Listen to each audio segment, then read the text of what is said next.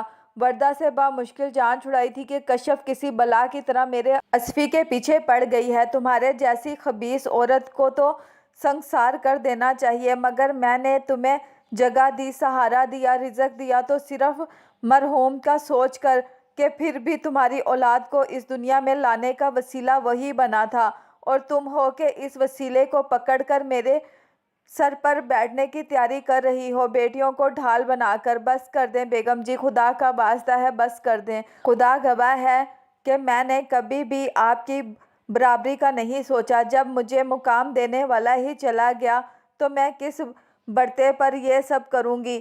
میں تو آپ کے احسانات اتارنے کے قابل نہیں ہوں جو آپ نے مجھ پر میرے بچوں پر کیے۔ کشف بھی ایسا نہیں چاہتی، وہ تو بس اسفی میاں، وہ روتے کہتے ہوئے چپ ہو گئیں۔ ہاں سب سمجھتی ہوں میں، انہوں نے نخوت سے سر جھٹکا۔ بہرحال میں نے اس لیے بلایا ہے کہ جلد از جلد اس کشف کو ٹھکانے لگاؤ۔ وہ ٹلے گی تب ہی اصفی ہوش کے ناخن لے گا۔ 2-3 لوگوں کو بلوا بھیجا ہے میں نے، آئیں گے تمہارے پاس، اچھے شریف لوگ ہیں، خوش رہے گی تمہاری بیٹی، انہی میں سے کسی ایک کو منتخب کرو، شادی کے خرچے کی فکر مت کرنا، نہ ہی جہیز کی، بس جلد از جلد یہ کام کرو۔ اصفی کاروبار کے سلسلے میں شہر سے باہر ہے، کچھ دن رہے گا وہاں، بیٹی سے کہنا ہر قسم کا رابطہ ختم کر دے اس سے، اور ان 20 دنوں میں جلد از جلد یہ سب کر لو۔ وہ ہمیشہ کی طرح حکمیہ لہجے میں کہتے ہوئے تسبیح کے دانے گرا رہی تھی۔ رقیہ نے سرخ چہرے اور بھری آنکھوں کے ساتھ ایک نظر ان کو دیکھا تھا اور جی کہہ کر سر جھکا دیا تھا۔ یہ اندھوں کا شہر ہے، یہاں آئینوں کا کیا کام؟ جس دل میں کلک پھیلی ہو وہاں روشنی کا کیا کام؟ اس ظالم نگری میں محبتوں کا بھلا کیا کام؟ ہوا، روشنی، خوشبو سنو، یہاں تم سب کا کیا کام؟ ان بغض نفرتوں کے ڈیرے ہیں، بھلا امن و آتشی کا کیا کام؟ برآمدے میں فرش پر بیٹھا ہوا سائیں ماموں بڑبڑا رہا تھا۔ شادی؟ یہ ایک دم شادی کہاں سے بیچ میں آ گئی؟ میں گڈو کے ٹانگ کے آپریشن کی بات کر رہی ہوں، آپ شادی کا ذکر لے کر بیٹھ گئی ہیں۔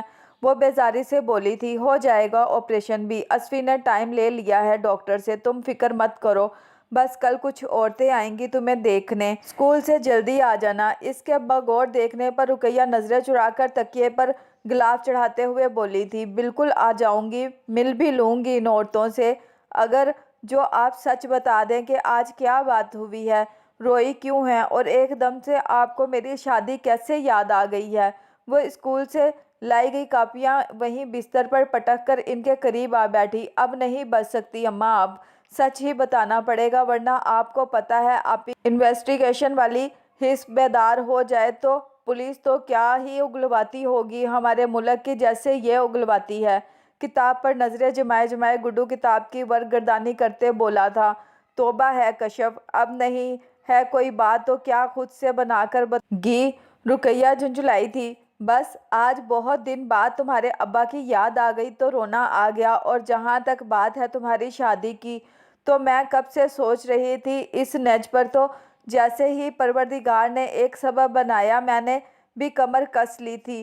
وہ رسان سے بولی تھی، اچھا ورنہ میں نے سوچ لیا تھا کہ اگر تو اس رونے رلانے کے پیچھے بھی بیگم جی ہیں تو میں آج ان کے گھر کی اینٹ سے اینٹ بجا دوں گی۔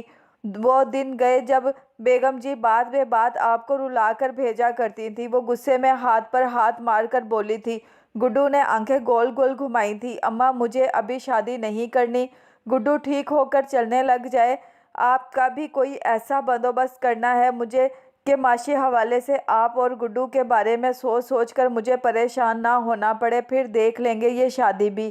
کہیں نہیں بھاگی جا رہی میں نے اوپر کے بیکار پورشن کو رنویٹ کروا کر سیڑھی نیچے نکالنے کا سوچ رہی ہوں، تاکہ اس کو کرائے پر دے کر کچھ رقم ہاتھ آتی رہے، آپ کے بیگم جی کے بھجوائے راشن کے انتظار میں نہ بیٹھنا پڑے، ہر ماہ آپ کو اس کے لیے سرمایہ۔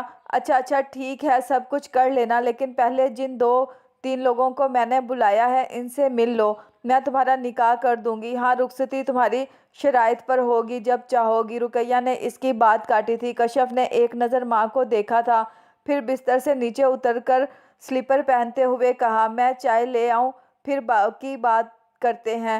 اس کے جانے کے بعد رقیہ بیگم نے تشکر سے آسمان کی طرف دیکھا تھا۔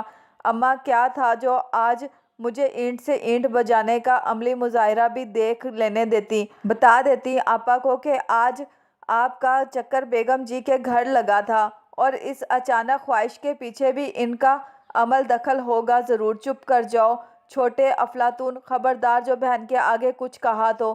رقیہ منہ پر انگلی رکھ کر گڈو کو ڈپٹ کر بولی تھی، اس بات کو قصداً چھپا لینا ہی اچھا ہے بچے، جس سے فساد پھیلنے کا ڈر ہو۔ وہ اب گڈو کو پچکار کر بولی تھی، فساد؟ اگر بیگم جی جیسا ہو تو ایسے فساد کا بندوبست کرنا چاہیے اماں، اس میں کثیدن چپ نہیں رہنا چاہیے۔ اچھا بس خبردار جو اس حوالے سے ایک لفظ بھی منہ سے نکالا تو انہوں نے ماؤں والے مخصوص رعب سے کہا تھا۔ گڈو منہ بنا کر کتاب کی طرف متوجہ ہو گیا۔ ذہ نصیب آج کے خوش نصیب دن کی تاریخ اپنی اس ڈائری میں درج کروں گا جس پر وہ خاص لمحے درج ہیں جب جب محترمہ نے خود سے مجھے مخاطب کیا ہے۔ اگرچہ پوری ڈائری کے 500 صفحات میں سے صرف 10-12 صفحات ہی ہیں جن پر کچھ لکھا گیا ہے۔ اب مجھے بھی بولنے کا موقع ملے گا یا آپ ہی بولتے رہیں گے؟ وہ جیسے ہی کچن میں آئی تھی فوراً ہی اس سے رابطہ کیا تھا۔ اس کی آواز سن کر وہ خوشی سے کھل اٹھا تھا اور بولتا ہی چلا گیا، مت پوچھو کہ اتنی رف اینڈ ٹف روٹین میں تمہاری یہ سڑی ہوئی آواز اور تیکھا لہجہ بھی کانوں میں رس گھول رہا ہے۔ کدھر ہیں آپ؟ کشف نے چولہا جلا کر کیتلی اوپر رکھی اور فریج کھول کر دودھ نکالا۔ شہر سے باہر ہوں یار، سامان کی ڈیلیوری رکی ہوئی تھی، ریٹیلر سے کوئی میٹنگ ہونی تھی، وہ ابھی بھگتائی ہے۔ امید ہے کل سے سامان ڈیلیور ہونا شروع ہو جائے گا۔ فیکٹری کا نہ جانے کتنے دن اس میں لگتے ہیں، پھر درمیان میں کچھ لوگوں سے ملنا ہے۔ تم سناؤ، ٹھیک ہو؟ سب ٹھیک تو ہے نا؟ سب ٹھیک ہے، بس آج اچانک اماں پر میری شادی کا بھوت سوار ہوا بیٹھا ہے تو سوچا پتہ کر لوں کہ یہ آپ کی والدہ محترمہ کا نیا حکم نامہ تو نہیں ہے، اور اگر ہے بھی تو ان کی تسلی کرا دیں کہ ان کے بیٹے سے شادی نہیں کرنے والی میں، اس لیے بے فکر رہیں اور میری معصوم اور بھولی بھالی ماں کو ہراساں کرنے کا سلسلہ بھی بند کر دیں۔ وہ پتی کو کھولتے دیکھ کر خود بھی کھول رہی تھی۔ تمہاری شادی؟ وہ اچھل ہی تو پڑا تھا، پرسوں تک ایسا کوئی سین نہیں تھا، میں خود تھا تم لوگوں کے گھر، وہ خود بھی الجھن میں پڑ گیا تھا۔ خبردار جو تم نے ایسا ویسا کوئی بونگا قدم اٹھایا تو میں آ جاؤں واپس، پھر دیکھتے ہیں کیا کرنا ہے، اور تم نے نمبر ہرگز نہیں بند کرنا، جیسے کہ ہمیشہ ناراضی کی صورت میں کر دیتی ہو۔ وہ تاکید کرتے ہوئے بولا تھا۔ اچھا بھئی، سوچوں گی اس پر بھی۔ پروگرام تو میرا بھی یہی ہے کہ اگلے گھر رخصت ہو کر اپنی ماں کو کم از کم اس فکر سے آزاد کر دوں میں ان کو، لیکن آپ کی والدہ کے زیر حکم ڈکٹیٹ ہو کر نہیں۔ اچھا، ہو جانا رخصت، مگر میرے آنے تک نہیں۔ چائے بنانے آئی تھی، وہ بن چکی ہے، اماں اور گڈو انتظار میں بیٹھے ہیں، میں جا رہی ہوں، ہو سکتا ہے اگلی بات کسی اور حالات اور کسی اور وقت میں ہو، خدا حافظ۔ کیا مطلب ہے یہ کشف؟ ایسی بات وہ ہکلا کر رہ گیا کہ دوسری جانب نہ صرف کال منقطع کر دی گئی تھی بلکہ نمبر بھی آف کر دیا گیا تھا۔ اب کیا ہوگا بلال؟ وہ ڈر کے مارے زرد پڑی ہوئی تھی۔ کچھ نہیں ہوتا، نہ ہی میں کچھ ہونے دوں گا، فکر نہ کرو۔ وہ خود پریشان تھا، پھر بھی اسے تسلی دیتے ہوئے کہہ رہا تھا۔ شانو بتا رہی تھی کہ حویلی میں چھوٹے سائیں کی شادی کی تیاریاں عروج پر ہیں، روبینہ بی بی اپنی پیاری نند لا رہی ہیں۔ اس نے مجھے وہ دوپٹہ بھی دکھایا جو روبینہ بی بی نے گوٹا لگا ہوا اپنے بھائی کی شادی کی خوشی میں اس کو دیا اور دوسری کام کرنے والیوں کو دیا تھا۔ اس کی بات پر بلال نے بے ساختہ ہونٹ بھینچ لیے تھے۔ بتاؤ نا سائیں، چپ کیوں ہو گئے ہو؟ تمہاری بہن سے مجھے بہت ڈر لگتا ہے، اس نے رب نواز کی زنانی کو قبول نہیں کیا اور اسے گھر سے نکلوا کر دم لیا ہے۔ وہ تو تھا بھی دیور، مجھے کیسے قبول کرے گی، وہ بھی اپنے اکلوتے بھرا بھائی کی بیوی کے طور پر؟ سونی کا ڈر بے جا نہیں تھا، آخر کو وہ بھی اسی علاقے کی پروردہ تھی۔ میں آج ہی امی سے بات کرتا ہوں سونی، وہ نہیں مانی تو تم تیار رہنا، ہم نکاح کریں گے، میں چاچے بشیر سے خود تمہارا ہاتھ مانگوں گا۔ وہ کچھ سوچ کر کہہ رہا تھا، چاچا بشیر کبھی نہیں مانے گا سائیں بلال، وہ تو حق نواز کا بہت خاص بندہ ہے، حق نواز اسے مار نہ دے گا اگر وہ اس کے خلاف جائے گا۔ وہ بھلا کیوں اپنے مالکوں کی دھی کے بر کو اپنا بازو دینے لگا؟ سائیں، تم مجھے چھوڑ تو نہیں دو گے؟ سونی نے اس کا بازو تھاما تھا۔ بشیر کی فکر مت کرو، پیسہ زندگی کی سب سے بڑی حقیقت ہے، بڑے بڑوں کو خرید لیتا ہے۔ بشیر کا منہ بھی پیسوں سے بھر دوں گا، اور اگر کہے گا تو حق نواز بھائی کی پہنچ سے کہیں دور بھجوا دوں گا اس کو۔ اس کا بھلا اور کون ہے یہاں؟ چھڑا چھانٹ بندہ ہے بھی لالچی سا، امید ہے کہ مان جائے گا۔ اور تمہاری ادھی روبینہ بی بی؟ وہ ڈرتے ڈرتے اس کے پرسوز چہرے کو دیکھ کر بولی تھی۔ وہ اڑی کرے گی کہ دوسری طرف نند ہے اس کی، پر مجھ سے بھی بڑا پیار کرتی ہے وہ اسے تسلی دیتے ہوئے بولا تھا۔ سائیں، مجھے بیچ مجدار میں اکیلا مت چھوڑ دینا، میں مر جاؤں گی۔ سرمے بھری اس کی خوبصورت آنکھیں پانیوں سے بھر گئی تھی۔ پاگل ہو گئی ہو سونی، مرد کا بچہ ہوں، صرف دل نہیں دیا، تجھے زبان بھی دی ہے، اور ایک مرد کی زبان ہوتی ہے اور مرد کبھی اپنی زبان سے نہیں پھرتا۔ بیوی تو تجھے ضرور بناؤں گا، بھلے رانو میری زندگی میں پہلے آئے یا تو۔ ایک عزم سے کہتے ہوئے اس نے آخری بات لبوں میں ہی کہی تھی۔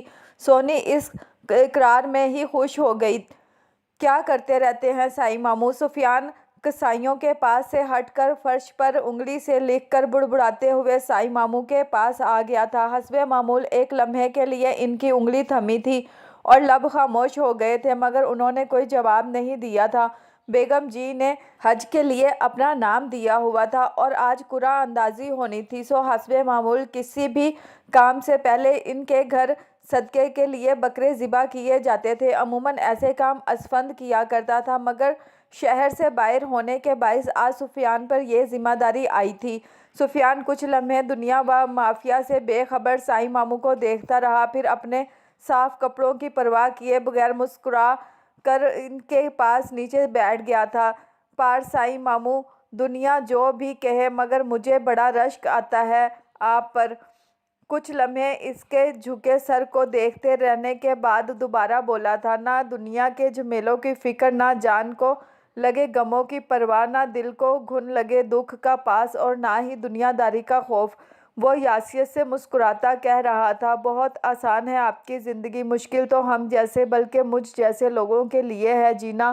دل ہمہ وقت ماتم کی کیفیت میں ہو تب بھی مسکراتے رہو، اندر دھاڑے مار مار کر اپنا غم غلط کرنے کو ترس جائے۔ آپ پھر بھی چپ کی بکل مارے سب ٹھیک ہے کا سائن بورڈ لٹکائے نظر آؤ۔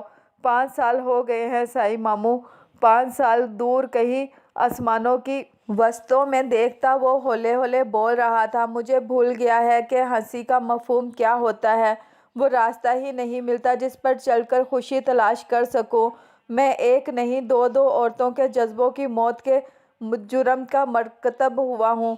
ایک وہ جس کو اپنا نام دینے کا وعدہ تھما کر آیا تھا، حالات کی ستم ظرفی اس نے اس وعدے کی وفا کا بھرم ہی توڑ دیا۔ دوسری وہ جو میرے نام کی چھت تلے آ گئی اور میرے پاس اسے بھی دینے کے لیے کچھ نہیں ہے۔ ایسے میں آپ کی زندگی تو قابل رشک لگے گی ہی مجھے۔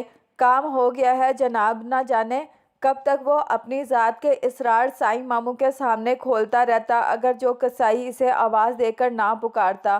بیگم جی بہت دنوں بعد رقیہ کے ہاں آئی تھی۔ رقیہ کا بس نہیں چل رہا تھا کہ ان کی راہوں میں پھول بچھا کر ان کا استقبال کرتی۔ یہاں رکھ دو یہ سب اور تم جاؤ، انہوں نے اپنے ساتھ آئی رکھی کو کہا جس نے سرخ رومال میں کچھ اٹھا رکھا تھا۔ حکم کی تکمیل کرتے ہوئے رکھی نے وہ پوٹلی چارپائی پر رکھی اور سلام کرتی رخصت ہو گئی تھی۔ آپ نے کیوں تکلیف کی بیگم جی، مجھے بلوا لیا ہوتا، رقیہ نے عاجزی سے کہا تھا، اور اس پل کشف کی شکل دیکھنے والی تھی۔ اسے اماں کی مشہور زمانہ عاجزی زہر لگتی تھی۔ اس کا ماننا تھا کہ انسان کی فطرت میں چھپا ہر جذبہ ہر انسان کے لیے نہیں ہوتا، اور عاجزی تو ہرگز نہیں۔ بہت دفعہ اپنے صحیح جذبے کا استعمال غلط انسان پر کر کے ہم اپنے جذبے کو ہی بے مول کر ڈالتے ہیں۔ وہ ہمیشہ کہتی تھی کہ بیگم جی کے ان پر واقعی ہی بہت احسانات ہیں، مگر اسے یقین ہے کہ بیگم جی کو ان احسانات کا بھی کبھی اجر نہیں ملے گا، کیونکہ وہ ان احسانات کو جتا جتا کر اپنی نیکی کو ہی رول دیتی تھیں۔ اس بات پر رقیہ کی اور اس کی بحث ہو جایا کرتی تھی۔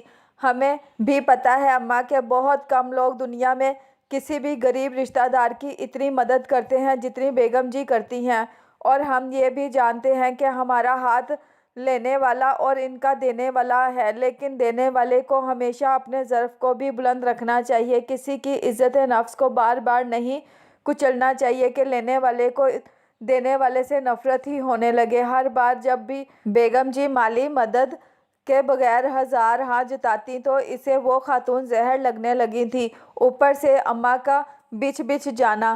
ایسے میں رقیہ اندر ہی اندر ہول جاتی، یہ سوچ کر کہ اچھا ہی ہوا جو بچوں کو اصل حقیقت کا پتہ ہی نہیں تھا، ورنہ وردہ تو شروع سے ہی سلحجو تھی، کشف تو نہ جانے کیا کر ڈالتی، اور زبانی کلامی کمک فراہم کرنے میں گڈو بھی اس سے کم نہیں تھا۔ بچوں کو شروع سے یہی حقیقت پتہ تھی کہ وہ لوگ آپس میں دور پرے کے رشتے دار تھے، اور رقیہ کا خاندان بیگم جی کے خاندان کا ملازم بھی تھا۔ پھر حالات کچھ ایسے ہوئے کہ وہ سب شہر شفٹ ہو گئے تھے اور بیگم جی کو خدا کا خوف تھا یا دور پرے کی رشتہ داری کا لحاظ کہ رقیہ کے خاندان کو بھی ساتھ ہی لے آئی تھی اور اسے اپنے عالیشان گھر کے ایک کونے میں ان کو ایک چھوٹا سا کوارٹر تعمیر کرا کے دیا تھا اور ان کے تمام مالی اخراجات بھی برداشت کرتی آ رہی تھی۔ رکھی سے پتہ چلا کہ تم کشف کے لیے رشتے وغیرہ دیکھ رہی ہو اور اس کی جلد از جلد شادی کی خواہاں بھی ہو تو بڑی خوشی ہوئی مجھے کہ بیٹیوں کے فرض سے جتنی جلدی سبکدوش ہو جایا جائے اتنا ہی اچھا ہے۔ وہ اپنے مغرورانہ انداز میں بول رہی تھی۔ پھر انہوں نے سامنے رکھی پوٹلی اٹھا کر کھول دی۔ اس میں ایک سرخ ڈبہ رکھا تھا جو کہ عموماً زیورات رکھنے کے لیے استعمال ہوتے ہیں۔ وہ کھولنے پر اس پہ ایک سونے کا سیٹ نظر آیا تھا جس کا وزن 1.5-2 تولے کا ہوگا، ساتھ ہی کچھ نقدی بھی تھی۔ یہ رکھ لو رقیہ، بچی کو چڑھا دینا، اور یہ کچھ خریداری کے لیے پیسے ہیں، یہ اپنی پسند سے کر لے گی خریداری جو لینا ہوگا، اور شادی کا خرچہ تو میں نے پہلے بھی کہا تھا کہ میں خود ہی کروں گی۔ کشف چائے بنا لو بیٹا بیگم جی کے لیے۔ اسے بیگم جی کو بغور دیکھتا پا کر رقیہ گھبرا کر بولی، مبادا وہ کچھ الٹا سیدھا بول دے۔ گڈو بھی گھر سے باہر تھا، اس بات پر بھی انہوں نے شکر کیا تھا۔ بہت شکریہ بیگم جی، میں تو آپ کے احسانات اتارنے کے قابل نہیں ہوں، بس دعا ہی کر سکتی ہوں آپ کے لیے۔ رقیہ نے کشف کے چلے جانے کے بعد کہا تھا، یہ بتاؤ کہ بات آگے بڑھائی یا وہ بھی مجھے کرنا پڑے گا کچھ؟ ان کی بات نظر انداز کر کے بیگم جی نخوت سے بولی تھی، جی کشف بہت پسند آئی تھی لڑکے والوں کو، وہ تو انگوٹھی پہنانا چاہ رہے تھے، مگر میں سوچ رہی تھی کہ ایک بار میں بھی جا کر گھر بار دیکھ آؤں لڑکے کا۔ لڑکا خود بھی آیا تھا، شکل و صورت میں بھی اچھا تھا اور بازار میں اچھی چلتی ہوئی دکان بھی ہے اپنی ذاتی۔ بظاہر تو سب کچھ ٹھیک ہے، رقیہ کچھ تذبذب سے بولی تھی۔ سب ٹھیک ہے تو کس بات کا انتظار ہے رقیہ بی بی؟ سر پہ تمہارے ڈھال نہیں، بیٹا تمہارا ابھی چھوٹا ہے، وہ بھی معذور۔ ایسے گھروں میں لڑکیاں دہلیز پر بیٹھے بیٹھے بوڑھی ہو جاتی ہیں، رشتے نہیں آتے۔ وہ تو میں نے کتنے لوگوں سے کہہ سن کر رکھا تھا، تب جا کر کہیں بات بنی، اور یہاں تمہارے نخرے ہی ختم نہیں ہو رہے ہیں۔ بیگم جی زیادہ نرمی نہ دکھا سکی اور تیکھے انداز میں کہا، میں کہہ دے رہی ہوں رقیہ، تمہاری بیٹی کے تیور مجھے اچھے نہیں لگتے۔ اصفی کے یہاں آنے سے پہلے میں نکاح چاہتی ہوں، بلکہ میں تو رخصتی بھی ساتھ ہی کر دینے کی خواہاں ہوں۔ یہ تو تمہاری ضد ہے کہ رخصتی کچھ دنوں بعد ہو، اس لیے مجھے خصوصی آنا پڑا ہے۔ رکھی کو بھیجتی ہوں، اس کے ساتھ آج ہی لڑکے کے ہاں جاؤ اور ہاں کرتی آنا، کل وہ آ جائیں گے نکاح کی تاریخ لینے۔ اگلے ہفتے کی کوئی سی تاریخ دو، اور خبردار جو اصفی کو بھنک بھی پڑی تو۔ کرسی پر آگے ہو کر بیٹھی وہ قدرے آہستہ مگر نفرت سے کہہ رہی تھی، مگر کشف کے آنے پر سیدھی ہو کر بیٹھی تھی، چھوڑو یہ اسکول وغیرہ کی نوکری، گھر بیٹھو اور اپنی شادی کی تیاری کرو۔ تمہارے کون سے بچے رل رہے ہیں جو ٹکے پیسے کے لیے خوار ہوتی پھر رہی ہو؟ کشف سے چائے پکڑتے انہوں نے حقارت سے کہا تھا، ساری زندگی آپ کا دیا کھایا ہے، بس دیکھنا چاہ رہی تھی کہ اپنے ہاتھ کی کمائی کیسی ہوتی ہے۔ کشف کون سا چپ رہنے والی تھی، سکون سے بولی تھی، اچھا اب تو کما کر دیکھ لیا، بہت ہو گیا، کچھ ہی دنوں میں تمہاری ماں شادی چاہ رہی ہے تمہاری، مگر لڑکے والوں کا نکاح کے لیے انہی دنوں کا اصرار ہے لگے ہاتھوں۔ وہ اس کا رد عمل بھی دیکھنا چاہتی تھی کہ اصفی کی شدید خواہش کے پیچھے اس کا کتنا عمل دخل تھا۔ جی بتایا ہے اماں نے، وہ سپاٹ لہجے میں بولی تھی، تمہاری ماں بتا رہی تھی کہ تم اس کے لیے فکر مند ہو، اور گڈو کے لیے تو آج تک میں یا میرے بیٹے کب غافل ہوئے ہیں تمہاری ماں سے یا اس گھر سے، جو تمہارے رخصت ہونے کے بعد ہو جائیں گے۔ بے فکر رہو بی بی، خاندانی لوگ ہیں ہم، ہوئے بھی کہ تمہارا نانا اور اس کا خاندان نسلوں سے ملازم تھا ہمارا، سب فراموش کر دیا کہ سفیان کے ابا کی تاکید تھی، رشتہ دار ہیں ہمارے، ان کو کبھی اکیلا مت چھوڑنا، اور گواہ ہو تم بھی، تمہاری ماں بھی، کہ وہ دن اور آج کا دن تم لوگ ہماری ذمہ داری ہو، اس لیے یہ ساری فکرات چھوڑو اور اچھی بیٹیوں کی طرح اس گھر سے رخصت ہو جاؤ۔ وہ اٹھتے ہوئے بولی تھی۔ کشف ہونٹ بیچ کر رہ گئی تھی۔ حقیقت پسندی سے خود کو بیگم جی کی جگہ پر رکھ کر سوچو تو ورنہ مجھے بیگم جی اپنی جگہ ٹھیک لگتی ہیں، ان کے رویے بھی عام انسانوں والے ہی ہیں، شاید تم اور میں بھی ان کی جگہ ہوتے تو یہی کرتے جو وہ